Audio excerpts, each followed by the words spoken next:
Bonjour, plusieurs d'entre vous m'ont demandé comment j'avais réalisé les feuillets que j'ai intégrés dans cette page. Tout d'abord, je vais vous les montrer directement sur cette page, mais si vous voulez la voir plus en détail, vous avez une vidéo qui est déjà présente sur YouTube et également sur mon blog.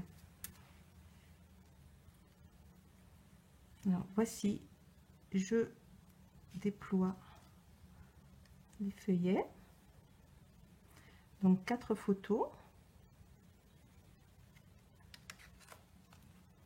un titre, un petit souvenir de cette journée, de nouveau des photos, une autre avec un prolongement de décor. Donc comme vous pouvez le voir, ces feuillets fonctionnent très bien, ils ne s'accrochent pas entre eux. Et donc je vais vous montrer comment réaliser ces petits feuillets. Ici, j'ai utilisé le gabarit Rosace 2. Ensuite, il vous faut 2 papiers de grammage différents. Alors pourquoi? Parce que ici, la structure, comme vous pouvez le voir, est relativement petite et surtout la hauteur est inférieure à la longueur, ce qui va poser des problèmes au niveau de l'insertion si les 2 papiers sont assez rigides. Donc, j'ai du papier épais, du genre page de scrap, et ici du papier de fond. Donc comme vous pouvez le voir, ici j'ai déjà tracé donc le pourtour qui m'intéresse.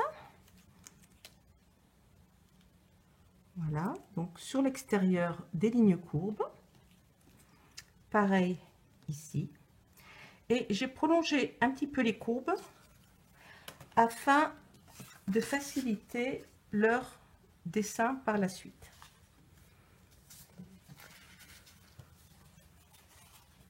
Nous obtenons donc ceci et j'ai déjà préparé donc à l'aide de crayon papier les ouvertures que nous allons pratiquer.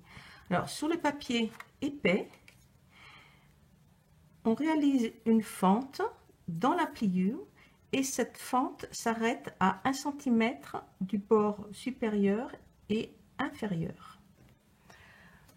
Pour l'autre forme, découpée dans du papier de fond donc plus fin, on pratique 2 encoches sur la partie supérieure et inférieure et celle-ci mesure 1,1 cm.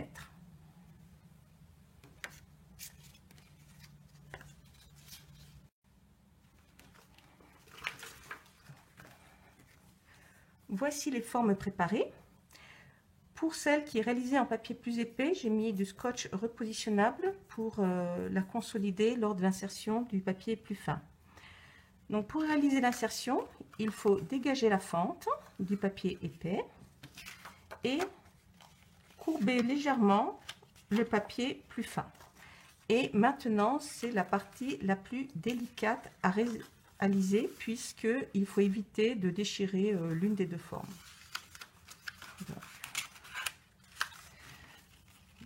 comme j'ai la caméra, ce n'est pas forcément évident de travailler, mais on va y arriver.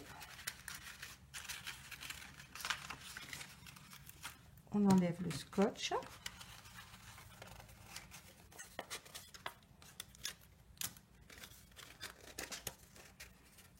Et voilà, donc comme vous pouvez le voir, les 2 formes sont bien insérées.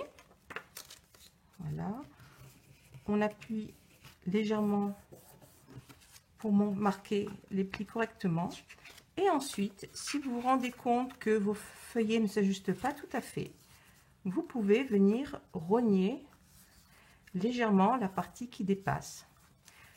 Voilà, vous avez le tuto de ce feuillet qui va vous permettre d'insérer pas mal de photos, du texte, un titre, un petit souvenir, un billet d'entrée à un musée ou un parc, etc. Voilà, j'espère que cette petite vidéo vous aura aidé à comprendre la réalisation de ce feuillet. À bientôt!